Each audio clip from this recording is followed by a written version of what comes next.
Hello दोस्तों। तो हमारी प्लांट फिजियो की जो क्लासेस चल रही थी उसी में हमारा नेक्स्ट टॉपिक आता है प्लांट ग्रोथ एंड डेवलपमेंट।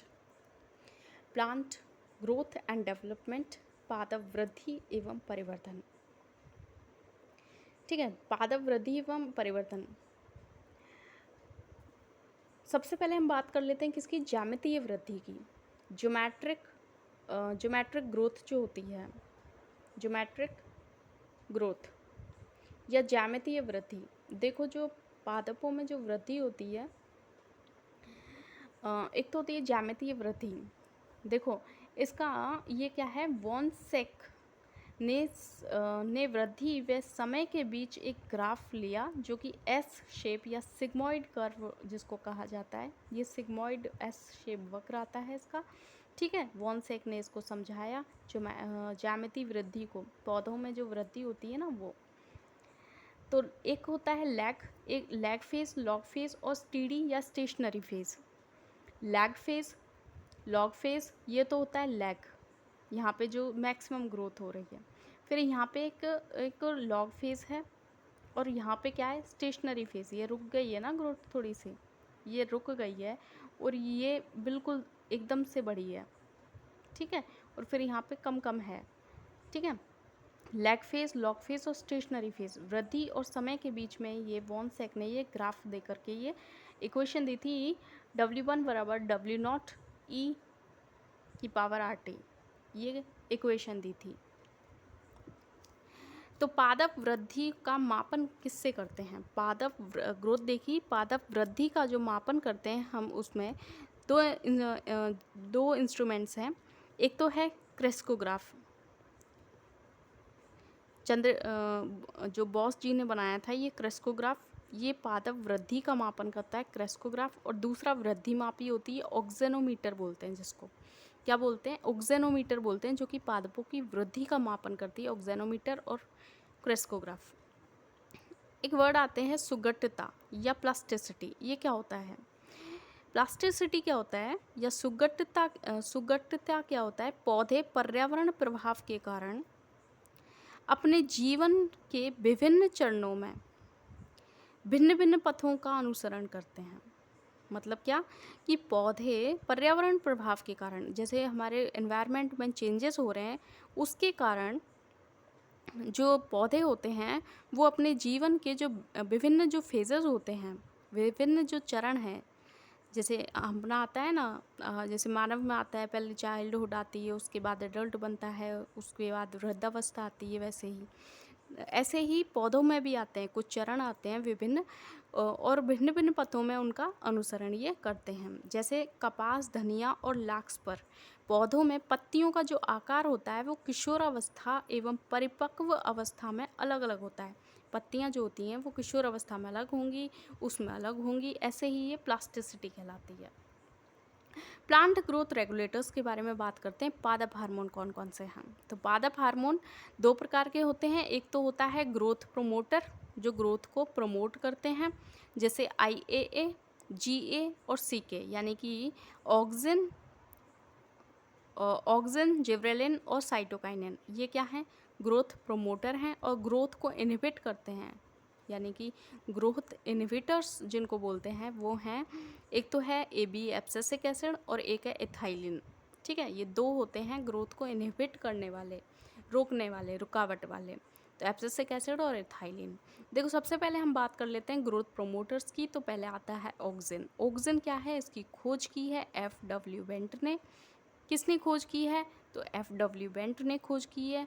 किससे की है, जई के नवोद्भिद सीडलिंग्स जो होते हैं, जई जो पादप है, जई के नवोद्भिद के प्रांकुर चोल के शीर्ष से इसको खोजा FW वेंट ने खोजा ऑक्सिन को।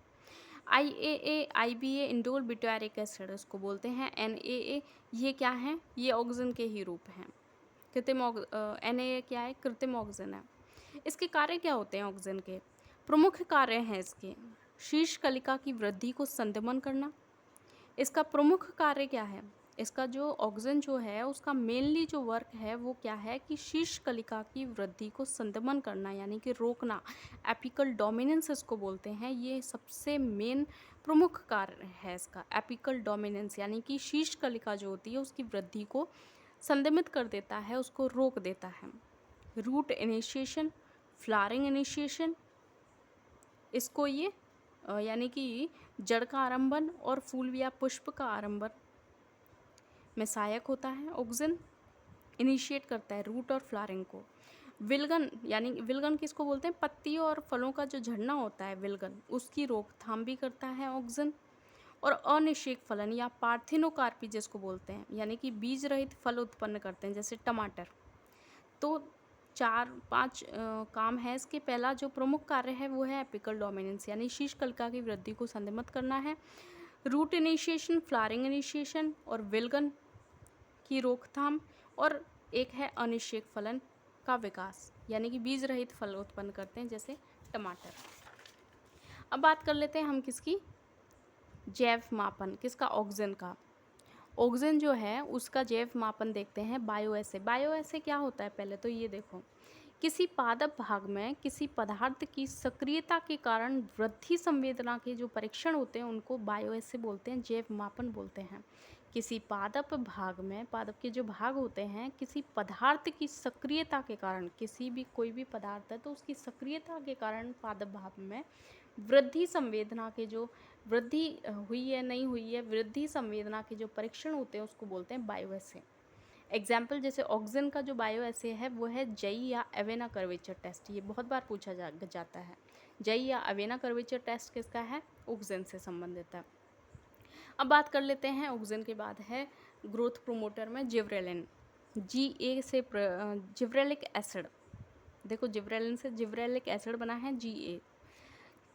ये क्या जिब्रेलिन, देखो चावल में रोग होता है एक फुलिश सीडलिंग डिजीज़, जिसका कारण एक कवक होती है और उस कवक का नाम है जिब्रेला, और जिब्रेला जो कवक है उसी से प्राप्त किया गया है gibberellin hormone.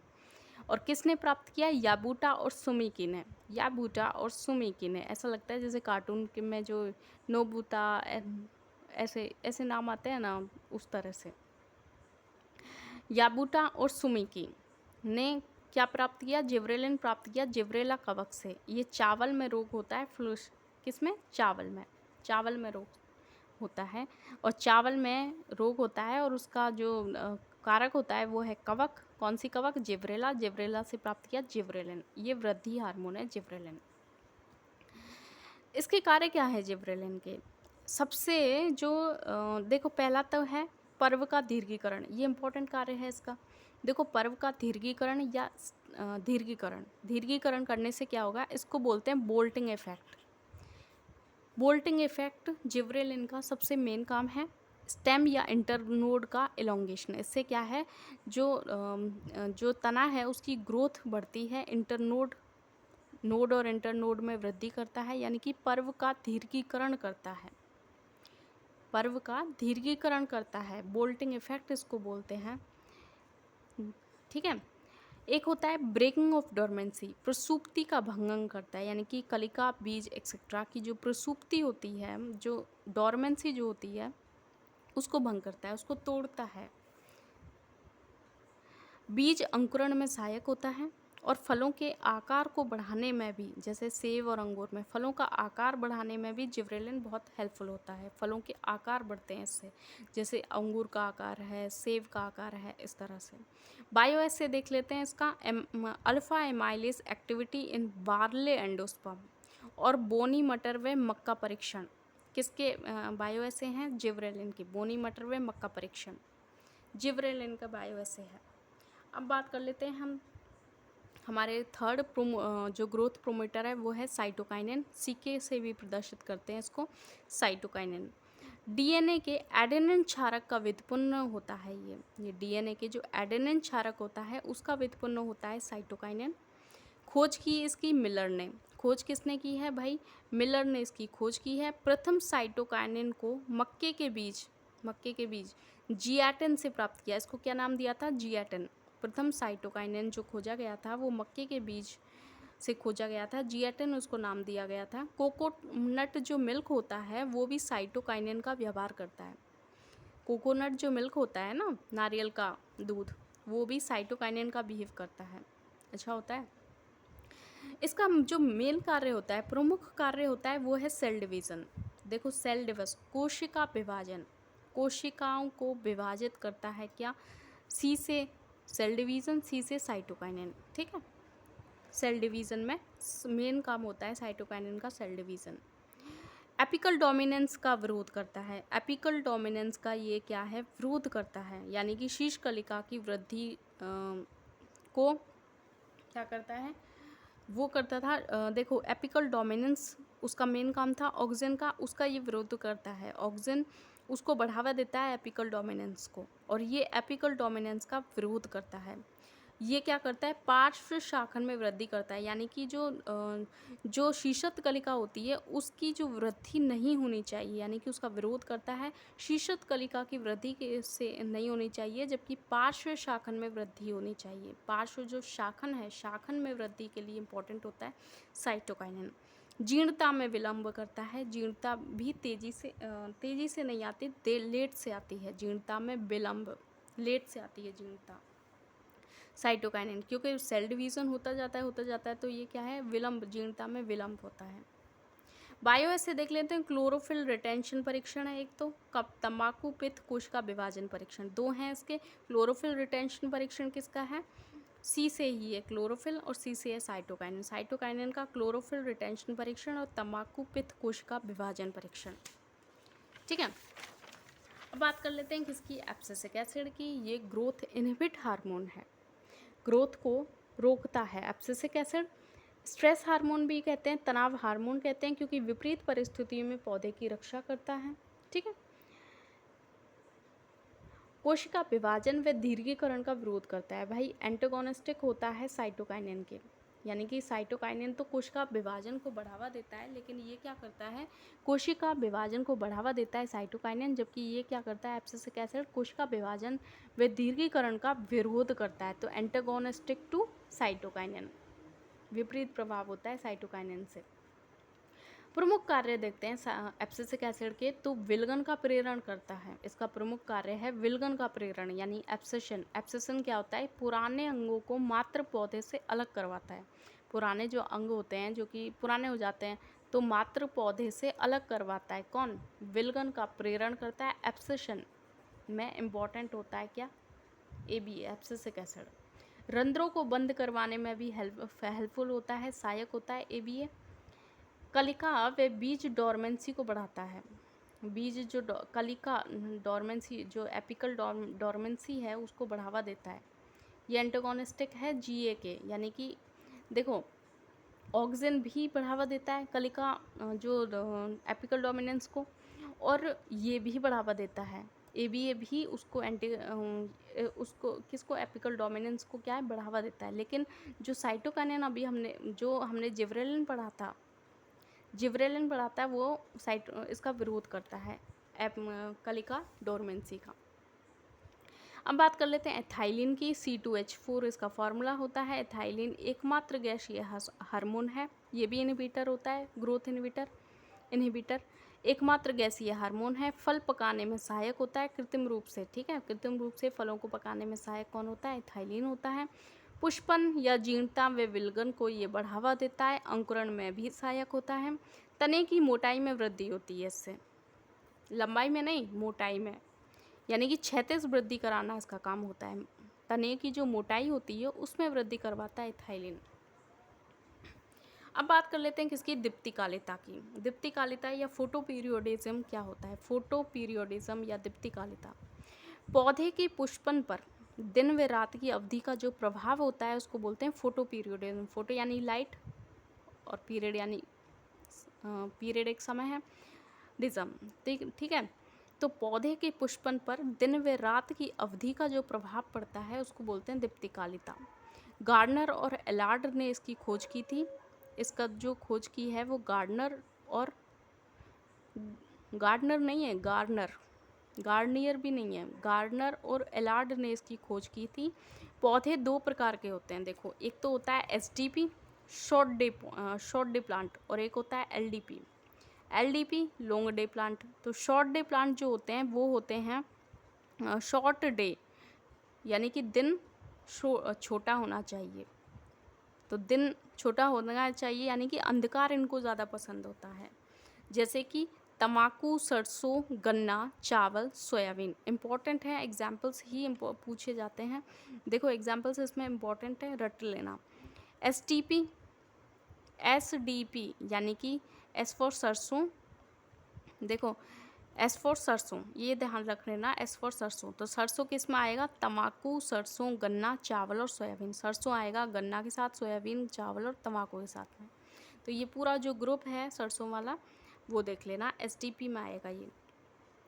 LDP long day plant जो होते हैं, यानी कि प्रकाश इनको पसंद होता है। लॉन्ग डे यानी कि दिन की अवधि ज़्यादा होती है तो प्रकाश इनको पसंद होता है, दिन में प्रकाश होता है। देखो पालक, आलू, गाजर, मूली, गेहूं और जौ। देखो पालक, आलू, गाजर, मूली ये तो क्या है? सब्जियां हैं। और गेहूं, जौ ये क्या है? गेहूं, जौ। चावल उसमें आएगा जबकि गेहूं, जौ इसमें आएगा। गेहूं, जौ को प्रकाश चाहिए भाई, सर्दियों में करते हैं ना गेहूं, तो गेहूं करते हैं सर्दियों में, ठीक है। गेहूं, जौ इसमें आएगा लॉन्ग डे में, लॉन्ग डे प्लांट में। अब देखो एक होता है डीएनपी यानी कि डे न्यूट्रल प्लांट, जैसे कपास और सूरजमुखी। एग्जाम्पल्स इनके ये कपास और सूरजमुखी को इन दोनों के साथ मिक्सअप करके देते हैं, ठीक है। तो कपास और सूरजमुखी अलग से हैं, डे न्यूट्रल प्लांट हैं। विशिष्ट प्रकाश या अंधकार की इनको आवश्यकता नहीं होती है, कपास और सूरजमुखी को, ठीक है। अब बात कर लेते हैं किसकी, आजकल ये भी पूछे जा रहे हैं, उनको छोड़ करके ये मेनली पूछे जा रहे हैं, ठीक है। क्या है? ये पूछे जा रहे हैं शॉर्ट डे प्लांट में भी लॉन्ग यानी कि एलडीपी पूछे जाते हैं, long SDP. Short day plant जो होता है, शॉर्ट डे जो प्लांट है उसमें भी लॉन्ग पूछा जा रहा है, यानी कि उसमें भी शॉर्ट डे प्लांट है यानी कि कम इसमें अंधकार पसंद है, अंधकार पसंद है, लेकिन लॉन्ग मतलब अधिक अंधकार पसंद है, तो ये ब्रायोफिल्म। और लॉन्ग डे जो प्लांट होते हैं, लॉन्ग डे यानी प्रकाश इनको ज़्यादा पसंद होता है लेकिन प्रकाश भी कम मात्रा में पसंद होता है, वो होता है गेहूं और राई को। तो एस फॉर एस, एस से गेहूं और राई याद रखना। देखो एस एलडीपी, शॉर्ट एलडीपी जो होते हैं वो होते हैं गेहूं और राई। एलडीपी में पढ़ा ना हमने गेहूं, और गेहूं और इसके साथ में राई रख लेना, क्योंकि शॉर्ट डे में हमने सरसों पढ़ा था, सरसों और राई दोनों अलग अलग है। तो गेहूं और राई एस एलडीपी में आएगा, शॉर्ट लॉन्ग डे प्लांट में। और लॉन्ग शॉर्ट डे प्लांट में आएगा, ये इंपॉर्टेंट है, देखो ये ध्यान रख लेना। फ्लोरिजन क्या होते हैं? पुष्पीकरण संबंधी काल्पनिक जो हार्मोन होता है वो होता है फ्लोरिजन। फाइटोक्रोम किसको बोलते हैं? फाइटोक्रोम पुष्पीकरण हेतु उत्तरदायी एक प्रकाश संवेदी वर्णक होता है। पुष्पीकरण हेतु उत्तरदायी एक प्रकाश संवेदी जो वर्णक होता है उसको बोलते हैं फाइटोक्रोम।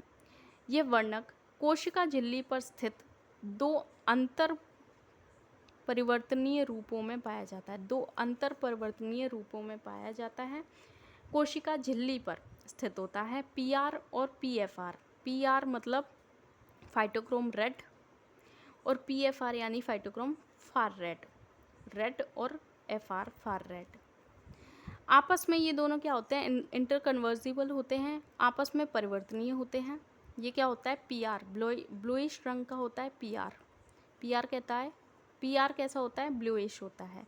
पीएफआर कैसा होता है? येलो होता है। एसडीपी में पुष्पीकरण को प्रेरित करता है पीआर।